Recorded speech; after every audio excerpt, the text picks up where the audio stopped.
자, 4주차 온라인 강의 시작합니다. 과목은 보육학 개론입니다. 제4장 영유아 보육 사상과 역사입니다.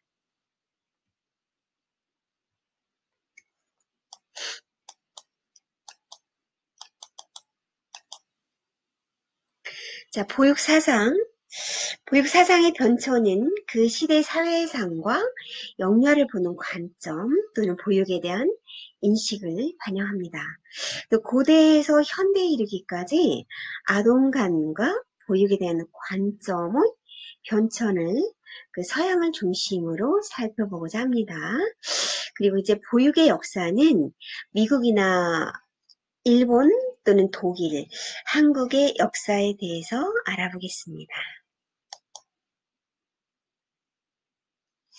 먼저 플라톤인데요. 플라톤은 고대 그리스의 대표 철학자이죠.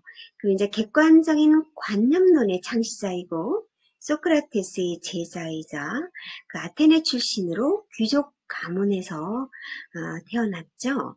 그러면 이제 플라톤의 교육관에 대해서 살펴보면 첫째, 교육은 인간에게 마음속에 현재하는 능력을 이끌어내서 개발하는 과정이다 라고 하는 교육관에서 중심이 되어 있고, 두 번째는 학습은 자신의 마음속에 현재 하고 있는 진리를 회상시킬 수 있도록 독려하는 탐구 과정이다 라고 나와 있습니다.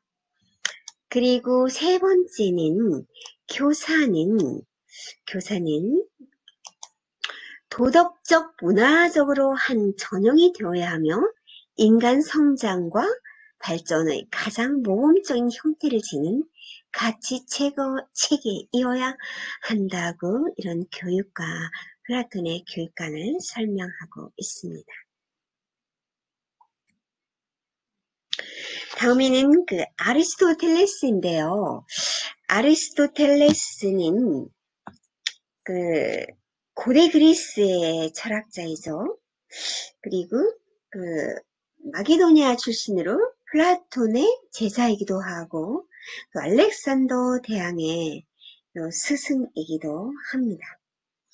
또 학문 전반에 걸친 백과 전서적의 학자로서 과학의 제 부분에 논리학을 창건하기도 했죠. 아리스토텔레스는 교육의 목적은 행복한 생활을 이루는 데 있다고 했고, 그렇게 우리가 달성해야 할 온갖 선 중에서 최고의 선은 행복이라고 말을 했습니다.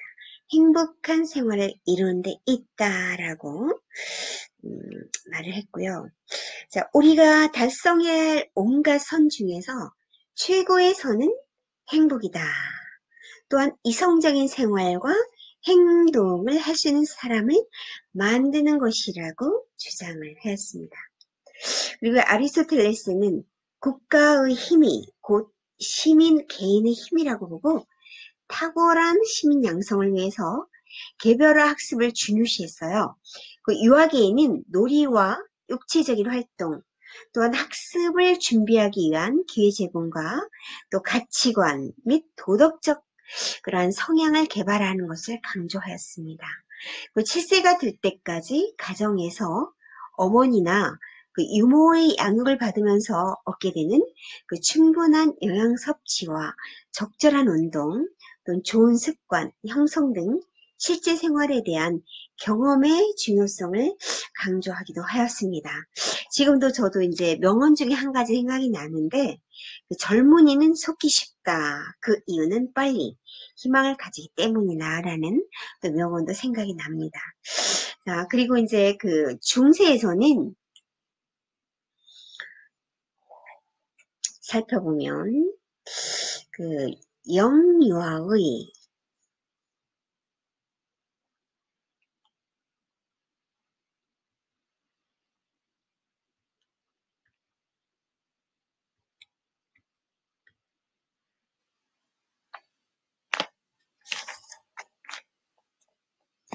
자, 플라톤에 대해서 설명드리겠습니다.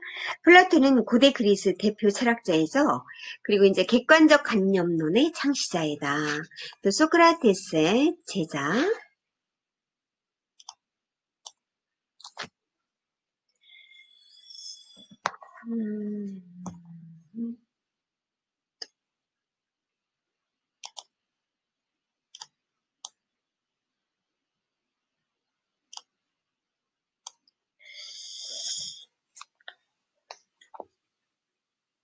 다음은 플라톤에 대해서 설명드리겠습니다. 자, 플라톤은 고대 그리스의 대표이자 철학자이죠. 객관적 관념론의 창시자이고 소크라테스의 제자, 귀족 출신이기도 합니다. 아테네 출신으로 귀족 가문에서 태어났는데요.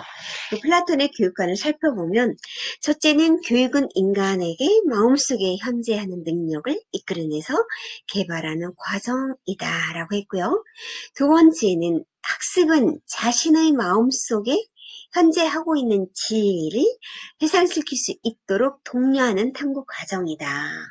또 세 번째는 교사는 도덕적인 문화적으로 한 전형이 되어야 되고 인간 성장과 발전의 가장 모범적인 형태를 지닌 가치체계에 이뤄야 한다고 이렇게 교육관을 설명하고 있어요.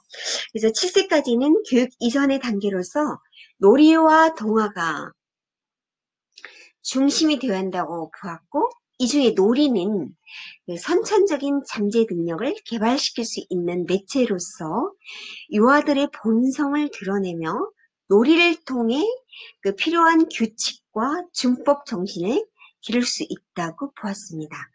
동화는 아동의 태도 발달과 습관 형성에 중요한 영향을 미친다고 생각을 했고 체육교육과 음악교육을 통해서 신체와 영혼의 균형적인 발달을 키울 수 있다고 믿었는데 체육교육이나 음악교육이 한쪽에 과도하게 치우치지 않고 조화롭게 결합되어야만 영혼과 육체를 건강하게 만든다고 하였습니다.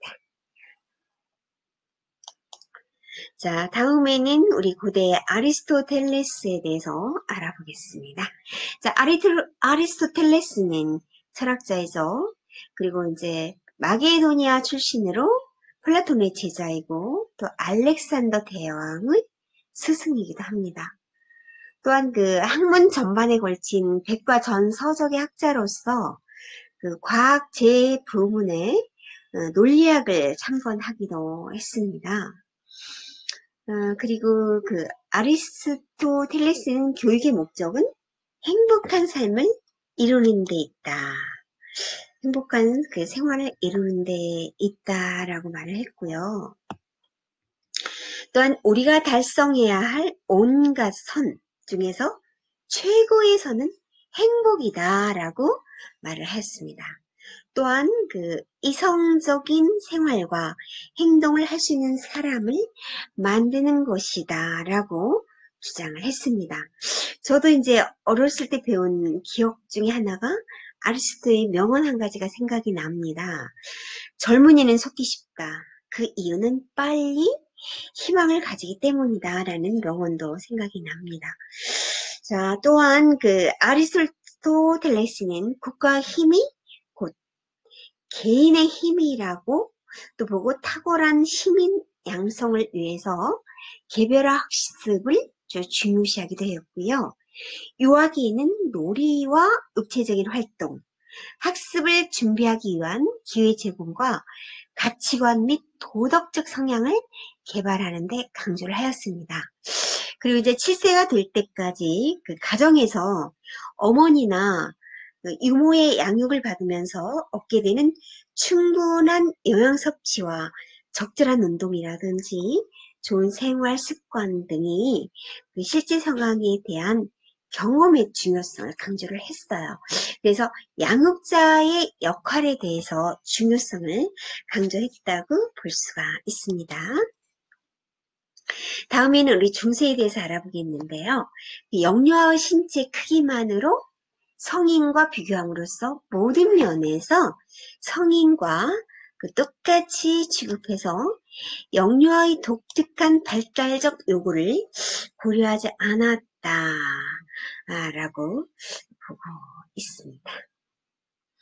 자, 그러면 그 사회에서 교육의 목적은 현실 사회에 적극적으로 삶을 준비하기보다는 그 기독교적인 그 교리에 해당하는 내세의 삶을 준비하는 데 있었다. 그래서 아동은 성인과 비교해서 크기는 작지만 성인의 축소판이다. 그리고 이제 정선설의 그 아동의 독특한 발달적 특성은 그 무시한 채 자기 성인으로 취득되었다. 그리고 중세기에는 영유아기의 본성에 대한 특별한 인식이 부족했다. 그래서 이런 말을 하고 있죠. 그래서 이런 내용을 좀 참고해 주시면 좋겠습니다. 또한 이게 18세기 코메니우스에 대해 설명드리겠는데, 코메니우스는 체코슬로바키아의 교육 사상가이죠. 그리고 범지학을 구상하여서 근대 교육학의 아버지라 불렸습니다. 자, 그의 저서로는 대교수학인데요. 대교수학에서는 유아기에서 청년기까지의 시기를 4단계로 구분을 했어요. 그리고 이제 각각의 시기마다 교육 내용을 제시를 하였는데, 1단계는 유아기, 출생시에서 유아기 시기, 만 5세, 그리고 6, 7세 정도가 유아기 시기인데, 이때 그 어머니 무릎학교, 모친 학교로서 가정에서 어머니에 대한 교육을 중요하게 생각을 했습니다. 그래서 호메니우스는 아동을 신의 귀중한 선물이다. 지상의 보물이다. 그래서 이렇게 표현을 하기도 했습니다. 또한 호메니우스는 물음만을 강조한 것이 아니고 집단 교육을 통한 또래의 놀이 지도도 강조를 했어요. 그리고 모범과 훈련을 통한 도덕 교육이 습득될 수 있어야 된다라고 이렇게 말하기도 했습니다. 또한 대교수하에서 그 인간 형성은 인생 최고의 시기에 행하는 것이 가장 적절하다. 그 시기에 이르면 행할 수 없다고 강조를 했습니다. 세계 체교 최초의 그림책인 세계의 도예는 글과 그림을 배합해서 만든 그림으로 모든 것을 감각기관을 통해서 배운다. 또 흡수하는 그 유아기, 감각기관을 통하고 모든 것을 흡수하는 그 유아기에는 적합한 교수 방법을 적용해야 된다. 그리고 현대 그 시청각 교재의 시초라고 할 수가 있다라고 그렇게 표현을 했어요. 자, 그럼 다음과 같은 내용이 마음의 순수성을 잃기 전에 일지학습이 시작되어야 한다. 라는 내용이고, 또 마음에 무엇을 받아들일 준비가 되어 있을 때 교육이 시작되어야 된다. 이란 내용입니다. 또한 교육 과정이 일반적인 것에서 구체적인 것으로 진행되어야 된다. 라고 하고, 네 번째는 모든 경우에 진행을 서두르지 않아야 된다. 다섯 번째, 학생들에게 너무 많은 과목 때문에 지나친 부담을 주지 않아야 된다. 또한 여섯 번째는 학습 내용이 쉬운 것에서 어려운 것으로 진행되어야 된다. 일곱 번째는 아동의 본성에 흠이 가지 않도록 연령에 적합한 내용과 방법을 사용해야 된다. 여덟 번째는 모든 것을 감각기관의 매개물을 통하여 가르쳐야 된다. 또한 아홉 번째는 모든 것을 계속적으로 사용할 수 있도록 해야 된다. 열 번째는 모든 학습이 같은 방법에 의해 일관성 있게 가르쳐야 된다. 자, 코메니우스의 시청각을 이용한 교육 방법과 과학적이며 직관적인 교수법, 인간의 본성에 따른 자연주의적 교육 원리는 현재 유아교육 고수법에 많은 영향을 미쳤다고 볼 수가 있습니다. 다음은 이제 로크에 대해서 알아보겠습니다. 로크는 17세기 영국 철학자이자 정치사상가예요. 그리고 경험주의의 입장을 확립했고 그의 저서로는 인간오성론, 시민정부론 그런 내용들인 근대 인식론의 기초를 이루었다고 볼 수가 있습니다. 또한 인간오성론에서는 인간 정신의 백지 상태를 강조했고요. 또한 인간의 정신 세계를 아무것도 그려져 있지 않은 백지 상태로 보는 것으로 아동의 경험 하나하나가 백지 위에 새겨짐으로써 인간 영성의 중요한 요소가 된다고 표현을 했습니다. 그래서 아동의 경험과 환경의 영향에 따라 인간의 본성이 달라질 수 있는 그런 조기 교육과 후천적인 교육의 중요성을 강조하고 있습니다. 따라서 아동의 경험과 환경의 영향에 따라 본성이 달라질 수 있는 조기 교육이 후천적 교육의 중요성을 강조했다는 것은 교육에 관한 고찰에서 유아기부터 훌륭한 경험과 습관이 중시되고 체육이나 덕목 또는 지육, 예범절 교육, 교양이라든지 손재주 등 영유아를 위한 광범위한 교육 사상과 교육 과정론, 방법론을 전개하였다고 볼 수가 있죠. 자, 유아기는 올바른 습관 형성의 시기로서 연습과 습관에 의한 유아의 지적이라든지 도덕적, 신체적인 교육의 가능성을 인식하고 놀이와 놀잇감을 통한 아동의 자기활동을 강조했어요. 그래서 건전한 신체, 건전한 정신을 역설한 로크죠. 신체 활동을 통해서 건전한 정신을 함께 꾀하고자 했고 로크가 주장하는 유아들의 발달은 놀이를 통해서 발달이 되고 자유스러워지며 엄격한 체벌보다는 아동의 발달 단계와 흥미, 또한 능력에 따라 교육 방법을 찾고자 했어요. 그리고 아동을 이성적으로 대하며 대화를 통해 설득하고 아동의 자유성을 인정해 줄 때 아동은 자발성에 의한 학습을 하게 된다고 하였습니다. 다음 우리 잘 아는 루소에 대해서 설명드리겠습니다. 자, 루소 하면은 프랑스의 작가이자 사상가이죠. 이성보다는 감성을 중요시하는 낭만주의의 기초를 마련한 루소이기도 합니다. 자, 루소는 아동중심 교육사상의 주창자이라고 할 수가 있고요. 그의 교육 원리를 요약하면 다음과 같습니다. 첫째는 교육은 어린이 내면의 능력을 기초로 자연에 이른다. 자, 이 말은 자연으로 돌아가라 라고 하는 루소의 주장은 그는 자연주의 사상을 대표하는 말이기도 하죠. 그러니까 인간의 본성은 선이고 선은 곧 자연이라는 루소의 인간관을 나타낸다고 할 수가 있어요. 자, 두 번째, 교육은 어린이를 인위적인 잘못이나 악으로부터 보호한다라고 했습니다. 자, 세 번째는 교육은 어린이의 호기심과 자발성을 존중한다라고 했어요.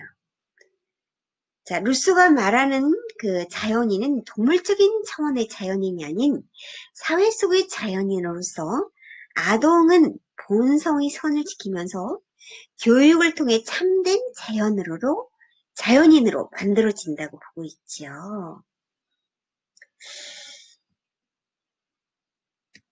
또한 교육은 언어에 의한 주입이 아니라 구체적 산물에 의한 경험으로 시작된다라고 말했어요.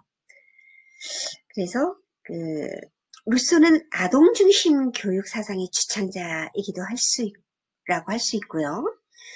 또한 루소는 그 미래에 의한 그런 준비보다 현재의 발달을 또 중시했어요. 또 교사는 가르치는 역할보다 안내하는 역할자 중심에 두었다라고 말씀을 하셨죠. 그래서 어른의 그 강요에 따르게 해서는 안 되고요. 그 학습 주체로서 아동 흥미를 욕구에 따른 자발적이며 아동 중심적인 학습이 이루어지도록 해야 함을 강조하였습니다. 또한 그 모친에 의한 수요와 부친에 의한 교육이야말로 참된 자연인을 형성하는 교육임을 강조를 했고요. 이러한 가정교육의 중요성은 페스탈로치의 사상에도 영향을 미쳤다고 볼 수가 있습니다.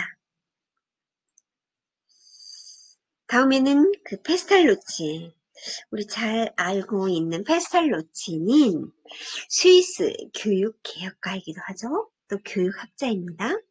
또한 루소의 영향을 받았고요. 고아 또는 아동교육의 생애를 마쳤다고 볼 수가 있습니다. 그래서 페스탈로치는 그 유아의 도덕적 발달에 있어서 모성애에 의한 가정교육이라든지 모친의 교육적 감화력을 중요시했어요. 그리고 지능이라든지 신체, 도덕의 조화로운 발달을 교육의 목표로 삼았고 근대 유럽의 교육 사조에 큰 영향을 주었다고 볼 수가 있습니다. 그래서 유아의 도덕적 발달에 있어서 모성애에 의한 가정교육이라든지 그 모친에 대한 교육적인 감화력을 중요시한 그의 가정에서 이루어지는 교육적 원리를 살펴보면 첫째, 가정은 질서와 순서, 그리고 충분한 애정과 사랑이 있어야 된다. 두 번째는 가정은 어린이들의 기초교육이 훈련되는 장소이어야 한다. 세 번째는 가정은 도덕교육의 실습 장소가 되어야 한다. 네 번째, 가정은 어린이들이 가장 자유롭게 활동할 수 있는 영원한 안식처가 되어야 된다. 라고 이런 원리에 대해서 설명을 하였습니다. 그리고 이제 페스탈로치는 가정을 1차적인 교육 현장으로 봤어요. 그리고 어머니는 자식에게 무한한 사랑을 조건 없이 줄 수 있는 능력이 있으며 이러한 무한한 사랑이 인격 형성의 씨앗이 된다고 보았습니다. 자, 유아들을 발달 단계에 적합한 방법으로 가르쳐야 된다고 주장한 이 페스탈로치는 실제적인 구체적인 방법을 살펴보면 첫째는 직관의 원리로서 인간의 감각을 통해 직관력을 발달시킬 때 사물을 정확하게 인식할 수가 있어야 되고 둘째로는 그 합자연의 원리로서 인간이 가지는 자연적인 힘을 내적인 힘에 의해서 자발적으로 발전시켜야 된다고 그랬고 세 번째는 인간의 원리이다. 인간의 삶을 자각시키고 그 인간의 참된 모습을 변하지 않는다면 아무런 의미를 가지지 못한다 그랬어요. 네 번째는 학습의 원리인데 그 쉬운 것에서 시작해서 어려운 것으로 나가야 된다 그랬고 다섯 번째는 노작 교육의 원리다. 배우고 배우면서 일한다는 원리, 생활과 직결해야 되고 도덕성을 함양해서 그런 정신적 의리를 잘려내서 인간과 조화로운 교육을 강화해야 된다고 이런 그 주장은 현대 유아교육에 미치는 영향이 컸다고 볼 수가 있습니다. 자, 다음에는 지금까지 이 설명한 내용을 요약을 해보면 이렇게 한번 설명한 내용을 종합해서 한번 보시겠어요? 유아들의 발달 단계에 적합한 방법으로 가르쳐야 된다. 실제적으로 구체적인 방법으로 자, 직관의 원리, 두 번째 합자연의 원리, 인간의 원리, 자, 학습 방법의 원리, 노작의 원리 이런 순서를 설명드렸어요. 자, 다음에는 프레벨에 대해서 설명드리겠습니다. 자, 프레벨은 독일의 철학자이죠. 그리고 유아교육의 아버지라 불리죠. 루소 페스탈루치와의 영향을 많이 받았어요. 그리고 유치원을 창시한 분이 바로 프레글입니다. 그의 대표적인 저서가 인간의 교육을 통해서 프레글은 다음과 같이 주장을 했어요. 자, 처음에 첫 번째 통일의 원리. 통일의 원리는 삼라만상은 통일인 신으로 나왔으므로 민물의 본질은 신이다. 만물의 본질은 신이다. 만물의 직분과 사명은 단지 그의 본질은 자기 내부의 신성을 외부에 표현하는 것이다. 라고 말씀을 하셨어요. 그리고 이제 자기 주장에 대한, 자기 주도에 대한 원리죠. 자, 신은 만물의 본성이다. 신은 만물의 본성이고, 신성한 신성과 동일한 것으로 생각될 경우도 있지만, 만물은 자기 완결의 실현을 목표로 하는 신성의 작용에 의해서 활동하는 것이다. 그래서 그 본성에는 본래적인 선으로 지향하는 것도 가능한 것이다. 라는 내용이고요. 세 번째, 노작의 원리입니다. 자, 노작의 원리는 목재로 만들어진 콩이라든지 원추, 입방체, 이런 원주 등으로 이루어진 음물을 통해서 우주의 조화, 다양성, 상호 관련성 등을 배우게 되는 원리라고 볼 수가 있습니다. 자, 그러면 우리 몬테소리에 대해서 알아보겠습니다. 몬테소리라고 하는 것은, 몬테소리는 뭐냐면, 몬테소리는 사람, 이탈리아 사람. 최초의 여자 의사였어요. 그리고 정신지체화를 위한 교육 방법에 관심을 갖고 있었어요.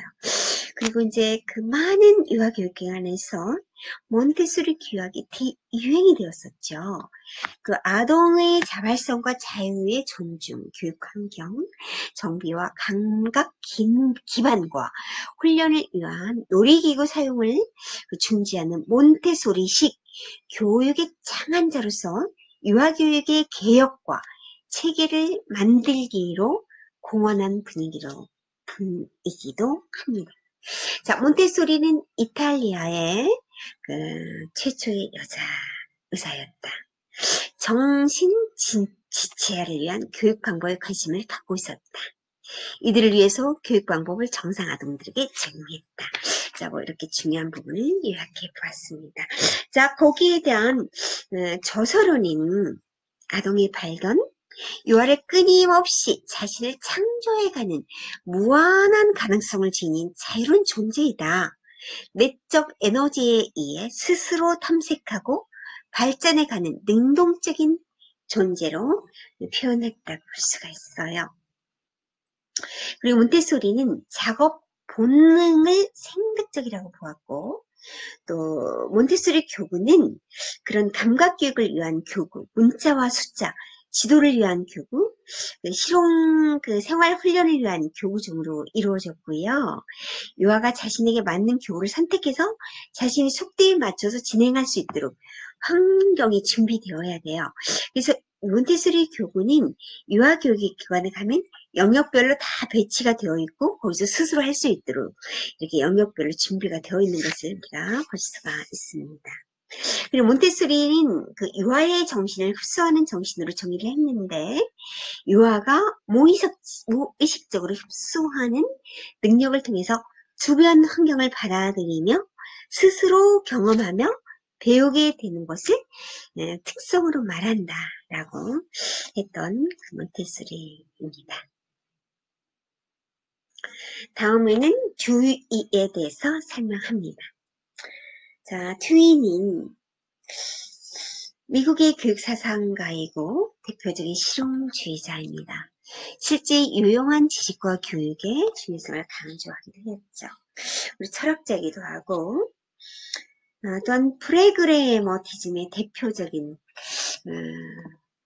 철학자인데, 그 지식을 문제 해결의 도로 생각을 하고 개인의 정신적 자유를 강하게 주장을 했어요. 그리고 민주주의의 철학적 기초를 세우는데 노력을 했습니다. 듀이의 교육에서는 아동에게 내적인 흥미를 일으키게 하기 위해서는 주제와 내용들이 아동들의 현재의 경험과 능력에 맞게 선정되어야 되고 아동에게 의미가 있는 것이어야 한다고 했고요. 사고 과정은 객관적인 상황과 상호작용을 하고 심신의 계속적인 활동에 의해 기초화된 경험 과정 위에서 전개된다. 아동의 사고 활동을 자극하기 위해서는 아동 자신이 생활하고 활동하고 있는 객관적이고 구체적이어야 돼요. 그래야 이러한 재료를 제공을 하고요. 즉 교육이 뭐냐면 아동 중심, 활동 중심, 흥미 중심, 생활 중심이어야 한다고 주장을 하였습니다.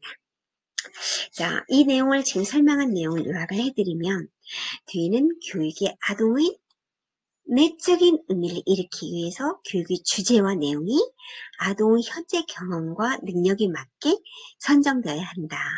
아동에게 의미가 있는 것이어야 한다. 라고 요약을 할 수가 있고 아동 중심, 활동 중심, 흥미 중심, 생활 중심이어야 한다고 다시 요약해 드렸습니다. 자, 그럼 이상으로 교육의 그 학자들의 그 사상에 대해서 설명을 드렸습니다. 다음에는 그 보육의 역사에 대해서 몇 나라를 선정을 해서 보육의 발달에 대해서 설명을 드리겠는데요. 미국의 보육의 역사에 대해서 알아보도록 하겠습니다.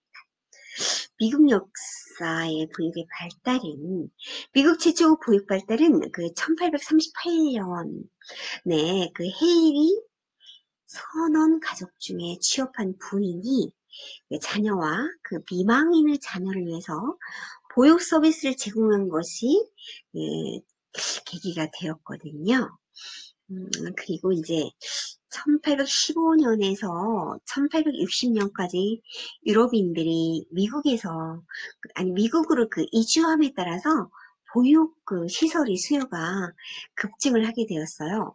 그래서 이제 1856년에 미국의 유치원이 최초로 설립이 되었어요. 그리고 1870년에는 이미 가정의 자녀를 위한 자선 유치원이 생겼어요. 그래서 미국 프랩의 유아교육 철학과 듀이의 경험주의 사상을 바탕으로 보육 및 유아교육의 발달에 큰 영향을 주면서 1898년경까지 175개의 보육시설이 개원이 되었습니다. 그래서 이제 그 20세기부터 개인 단체의 자선 사업과 보육 사업에 대한 주정부의 투자가 함께 이루어지면서 복지의 성격을 갖추었다고 볼 수가 있습니다.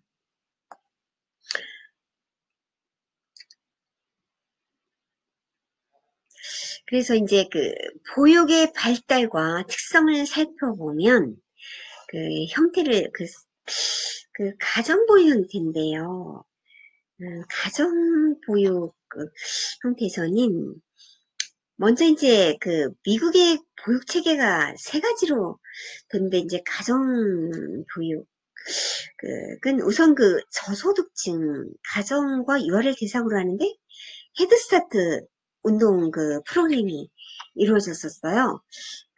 이러한 프로그램은 그 수익자 부담이 육아 서비스 그 영유아 학령기 아동을 대상으로 하는 방과후 보육 서비스로 구분이 되었고요. 이러한 그 규정이 미국 전체주에 일관이 되게 적용이 되지만 유아교육 기관이 그 주정부 규정에 따르고 있어서 주마다 그 체계가 조금씩 달랐어요. 그래서 미국의 보육 그 유형에서 이제 가정 보육이라고 할 수 있는 것은 그 성인이 유아의 집으로 와서 돌봐주는 것을 자기 집 보육이라고 해요. 그래서 가정보육인데 우리나라 같으면 가정보육이 뭘까요? 주로 그 어린이집을 말하고 있죠.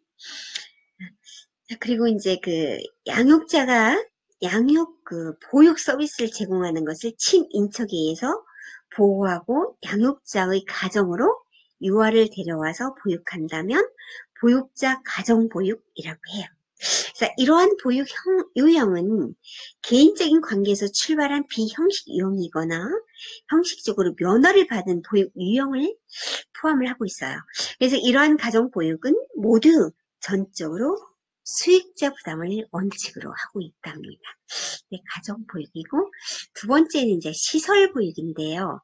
어린이집은 보통 15명에서부터 300명까지 다양한 형태의 규모가 있는데, 주로 이제 일을 하는 어머니들을 위해서 사립으로 운영이 되는 경우가 많고, 보통 2세 영아부터 3세에서 5세 그런 유아가 대상이 됩니다.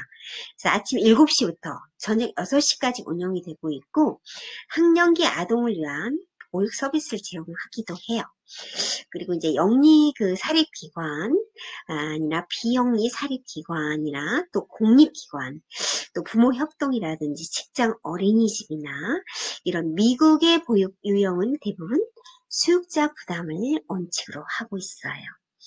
자, 세 번째는 방과 후 보육입니다. 애프터 스쿨.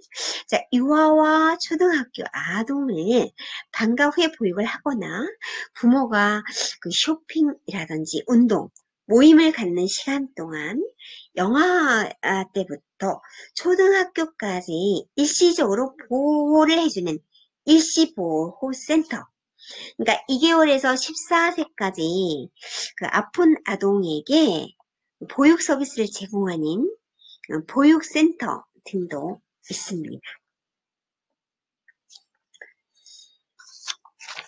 자, 다음에는 독일에 대해서 알아보도록 하겠습니다. 자, 독일의 보육은 19세기 초부터 일어난 산업혁명과 기독교 문화에서 비롯되었거든요.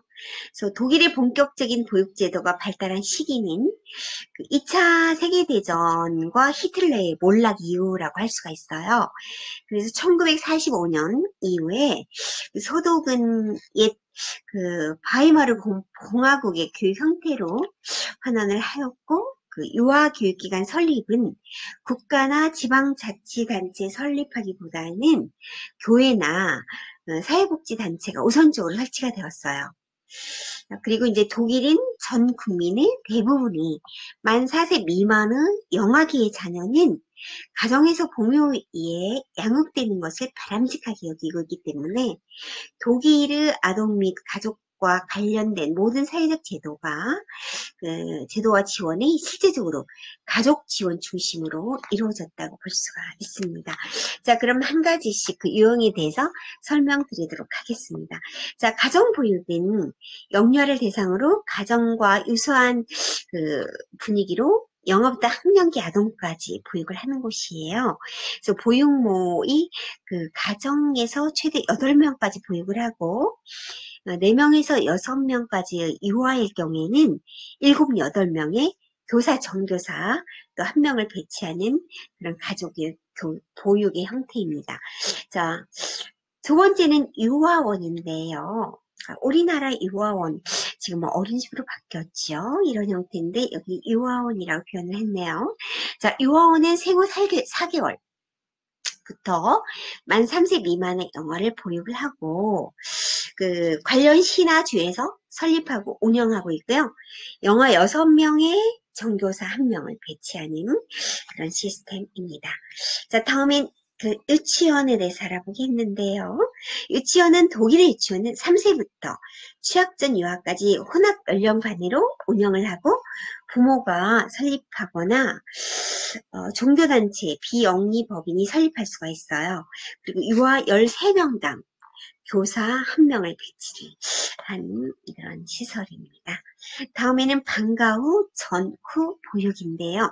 초등학교 4학년까지 그 취학 연령의 아동을 대상으로 하며 학교 부설이나 유아교육 기관 내에서 별도의 반으로 그 운영하기도 합니다. 그래서 초등학교 1, 2학년을 위하여 반일제 그 방과 후 보육이 있으며 방과 후 보육 시설은 오전 7시 30분부터 오후 6시까지 운영을 합니다.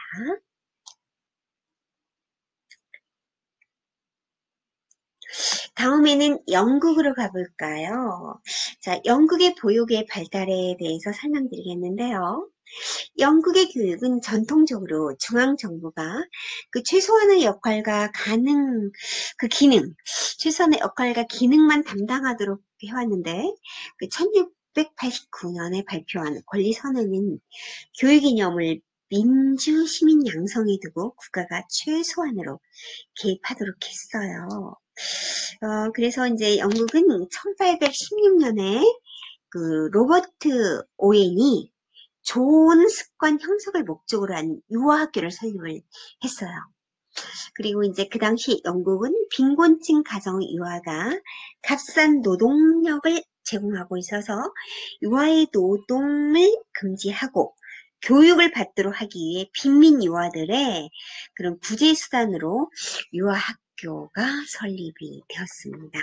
그러면 지금 보육의 형태를 살펴보면 그 현재 모든 4세 유아에게는 파트타임 또 유아 그 예비 학교가 주 정부에 의해서 무료로 제공되고 있으며 5세 이하 표준 비용 평가와 1996년에 제정된 보육학교 및 학교 법률화의 지원금에 의해서 재정 지원을 받았습니다. 그리고 그 1966년에 보육비의 93%를 부모가 부담하는 것으로 나타나서 부모가 주로 재정 부담을 하고 있지만 보육 교직원은 또 낮은 임금을 받으면서 보육의 일정 부분을 기여하고 정부에 의해서도 일부 재정 지원이 제공이 되고 있습니다. 자, 다음에는 그 새로운 보육세금 크레디트인 가정 밖의 보육을 지원하고 특히 이제 저소득층, 중산층 가정에 보육 서비스를 더욱 가능하게 해주고 있습니다. 자, 이런 형태에 대해서 영국에 대해서 알아봤고요. 다음에는 그 일본의 보육의 그 발달에 대해서 설명을 드리자면 일단 보육의 발달은 1950년대까지 일본 그 사회에서 영유아는 가정에서 양육되어야 하고 영유아기의 부모와 그 자녀 관계가 인간관계의 기초가 된다는 그런 전통적 유아관이 지속이 되었는데 1960년대 이후에 취업모가 증가가 되었어요. 그리고 핵가족화가 되었고 출생률의 감소 등으로 부모보다 가정 이외의 기관이 자녀 양육을 담당하게 되었습니다. 그래서 1990년대 들어서면서 유치원과 어린이집의 일원화 문제에 대해서 그 일본 정부가 그 양 기관을 물리적으로 일원화하기보다는 각각 가지고 있는 기능을 통합하는 방안을 연구를 했어요. 그래서 이제 문무성이라든지 후생성, 노동성, 건설성 그 4개성은 1994년에 향후 유아교육 지원 시책의 기본적 방향에 대하여서는 일명 엔젤 플랜을 제시하게 됐죠. 자, 엔젤 플랜이라고 하는 것은 기본적으로 자녀를 원하는 사람이라면 누구나 안심하고 아이를 낳고 기를 수 있도록 환경 정비라든지 가정에서 육아 지원을 위해서 모든 사회 구성원이 협력하는 시스템을 구축했고 그 영유아의 이익을 최대한 존중하는 그 유아 지원 시책을 기본 방침으로 하고 있었습니다. 그래서 이제 1998년에 문무성과 후생성은 유치원과 보육원 시설의 공용화 등에 관한 지침을 발표를 하면서 보육원과 유치원이 서로 이 시설을 공동으로 사용할 수 있음을 밝히고 이에 대한 지침을 공동으로 통지하였습니다. 자, 그러면 이러한 보육 유형과 특성에 대해서 살펴보면 1953년에 발족한 문무 대신에 자문기관인 중앙 교육심의회는 일본 교육 정책에 큰 영향을 미치고 있다고 볼 수가 있습니다. 자, 일본의 어린이집은 법적 기준에 의해서 인가 보육소와 무인가 보육소로 나누게 됩니다. 그래서 어린이집 보육료는 부모의 소득에 따라서 차등 지원하고 정부가 2분의 1, 지방단체가 또 4분의 1, 도도부연이 4분의 1을 지원하는 특성을 가지고 있습니다. 또 일본의 어린이집은 법적 기준에 의해서 인가 보육소, 무인가 보육소 나눠진다고 설명을 아까 드렸고요. 자, 시설 이용료는 정원 60인 이상의 보육소가 있고 20인 이상의 소규모와 보육소가 있고 또 다양한 보육 목적에 따라서 운영하는 특수 보육 유형이 있습니다.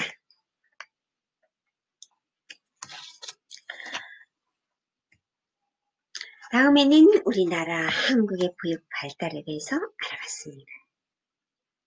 우리나라는 1921년이죠. 태화기독교 사회관에서 빈민아동을 위해서 구제사업이 일환으로 시작이 되었거든요. 1926년에 부산 공생타가소와 대구타가소 2개 시설이 설치가 되었어요. 자, 그걸 계기로 1939년에 전국에 11개소 공립과 사립 어린이집이 435명의 아동이 이용을 했고 1961년에 아동복리법이 제정이 되었고 공포됨에 따라서 타가사업은 종래 구민사업적 성격을 벗어나서 아동의 복리를 증진시키는 사업으로 발전이 되었습니다. 그리고 이제 1981년 4월에 아동복리법이 폐지가 되었고 아동복지법으로 개정이 되었습니다. 그리고 이제 타가사업도 이를 근거로 또 실시가 되었고 1982년에는 유아교육진흥법이 제정이 되었어요. 그리고 이제 일대 변화 시기를 하게 되었죠. 그래서 기존의 어린이집과 새마을 협동유아원 및 농번기 타가소 등 주무부처가 달랐던 여러 유형의 보육시설이 새마을 유아원으로 흡수가 되어가지고 통합이 되었어요. 그래서 이제 관할 부처가 법 제정 및 장학 지도는 교육부에서 설치 운영이 되었고 행정 지도는 내무부에서 영유아의 보건 의료는 보건사회부에서 이렇게 담당이 되었습니다. 그래서 이제 1980년도에는 여성의 사회 진출 증가 및 획과적에 따라서 보육 수요가 급격히 증가를 했죠. 그래서 이제 새마을 유아원의 보육 기능이 미흡하고 보육기관이 부족해서 취업 여성의 자녀 양육에 대한 문제가 큰 사회 문제가 대두가 되면서부터 1987년 12월에 노동부에서 남녀 고용 평등법에 의한 직장 타가제를 도입이 되었고요. 그 다음에 이제 1989년 9월에 보건복지부가 주관이 되어서 아동복지법에 의한 보육 사업이 실시가 되었어요. 그래서 이 타가 문제가 사회적 이슈가 되자 1989년에 아동복지 시행령에 타가 시설의 법적 근거가 부활이 되었어요. 그리고 이제 1990년대 세부 지침으로 타가 시설의 설치라든지 운영에 관한 규정을 마련해왔다고 볼 수가 있습니다. 자, 이런 내용의 발달 과정에 대해서 설명을 드렸고요. 다음에는 보육 유형 및 특성에 대해서 알아보겠습니다.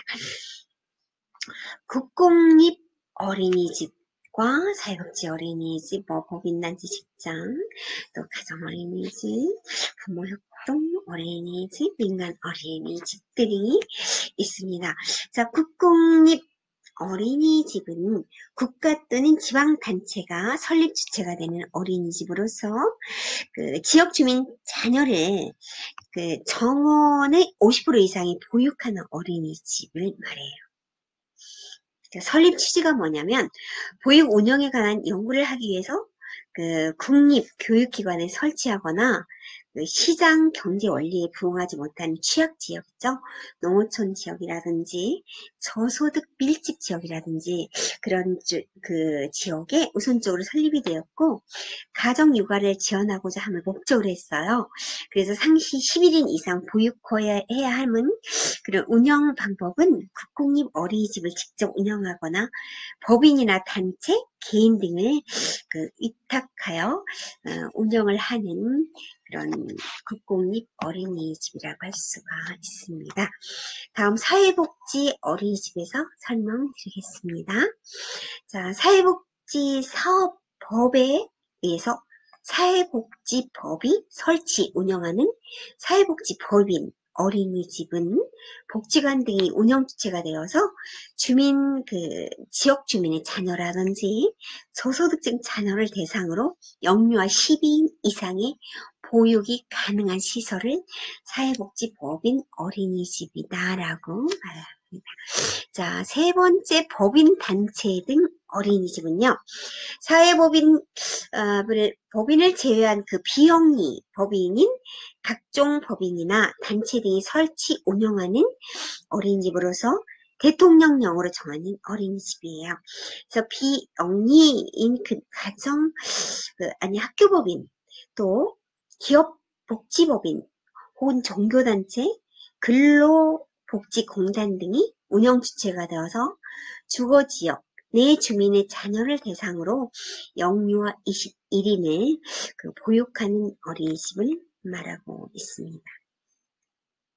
네 번째 직장 어린이집은 그 사업주가 그 사업장의 근로자를 위해서 설치 운영하는 그 어린이집이에요. 국가나 지방단체장이 소속 공무원을 위해서 설치 운영하는 어린이집을 포함을 하고요.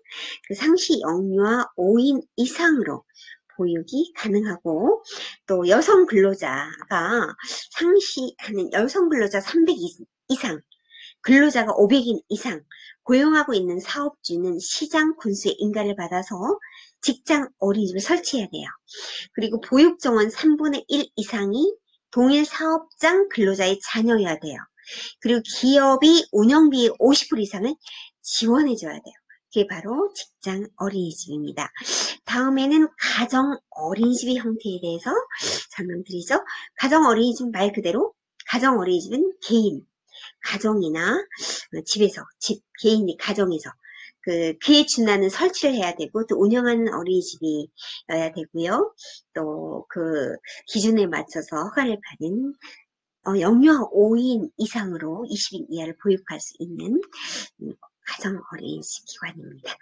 자, 다음에는 부모협동 어린이집은요. 부모협동 어린이집은 그 부모들이 조합을 결성을 해서 설치 운영하는 어린이집이거든요. 그래서 상시 영유아 20인 이상을 보육할 수가 있어요. 그리고 이제 보육 대상 자녀를 둔 보육자 12인 이상이 조합을 만들고 공동 자금을 마련해서 어린이집을 임대하며 조합원 3분의 2 이상이 찬성으로 업무 집행자를 선임해서 원장을 겸직으로 할 수가 있습니다. 자, 다음에는 그 민간 어린이집인데요. 민간 어린이집은 위에서 모든 1번에서 그 6번까지 모든 어린이집까지 그 어린이집 규정에 해당하지 않는 법인, 단체 또는 개인이 그 설치해서 운영하는 시설을 말하거든요. 그래서 영유아가 21인 이상을 보육할 수가 있고요. 개인의 영리를 목적으로 하는 민간 어린이집은 시도지사가 정한 수납 한도액 내에서 자체 보육료를 책정할 수가 있어요. 그래서 이제 국가에서 지원하는 보육료와 자체 결정한 보육료 차액분을 부모에게 부과할 수 있기 때문에 보육료나 그 프로그램 또는 교사대 그 아동과 비율 또는 시설 이런 설비, 운영 시간 등이 매우 다양하다고 볼 수가 있습니다. 자, 이상 보육 사상과 또는 그 보육의 역사에 대해서 알아봤는데요. 자, 이 내용을 돌아보면서 잘 점검해 보시고 도움이 되셨으면 합니다. 끝까지 여러분 수업에 임해 주셔서 감사합니다. 이상입니다.